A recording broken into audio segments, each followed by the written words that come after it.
এভাবে যদি গরম গরম ভাতের সাথে কলমি শাক দিয়ে চ্যাপা শুটকি ভুনাটা হয় তাহলে কিন্তু খেতেও অসম্ভব মজার হয়। আসসালামু আলাইকুম, কেমন আছেন সবাই? যে যেখান থেকে আমার ভিডিওটি দেখছেন সবার জন্য রইল অনেক অনেক শুভেচ্ছা ও ভালোবাসা। তৈরি করার জন্য এখানে চ্যাপা বা ফেউয়া যে যেটাই বলেন এখানে ৬-৭টি নিয়েছি। ভালোভাবে ধুয়ে পরিষ্কার করে নিয়েছি। আর এক মুঠো কলমি শাককে আমি ধুয়ে এইরকম মিহি কুচি করে নিয়েছি। এবার ব্লেন্ডার জারের মধ্যে শুটকিগুলোকে নিয়ে নেব।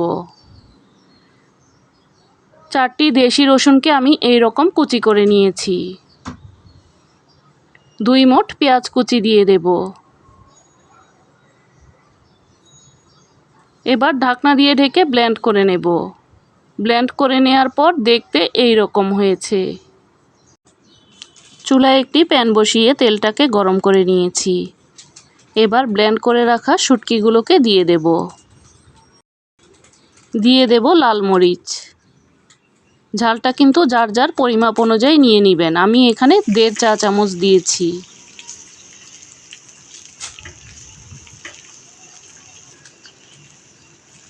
এবার নাড়াচাড়া দিয়ে খুব ভালোভাবে একটু ভেজে নেব।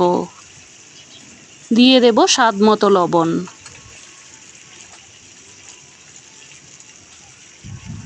চুলার আঁচটা মাঝারি হিটে করে ভেজে নিতে হবে। কিছুক্ষণ ভেজে নেওয়ার পর আমি কুচি করে রাখা কলমি শাকগুলোকে দিয়ে দিচ্ছি। আপনারা আপনাদের পছন্দ অনুযায়ী যে কোনো শাকই দিতে পারেন এখানে। এবার শাকগুলোকে শুটকির সাথে নাড়াচাড়া দিয়ে খুব ভালোভাবে ভেজে নেব। চুলার আঁচটাকে মাঝারি হিটে করে ভেজে নিতে হবে।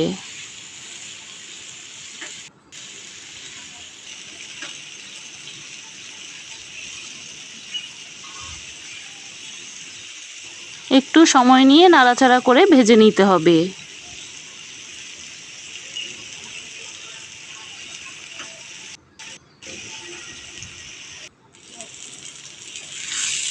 ভাজতে ভাজতে একটা সময় কিন্তু তেলটা ছেড়ে আসবে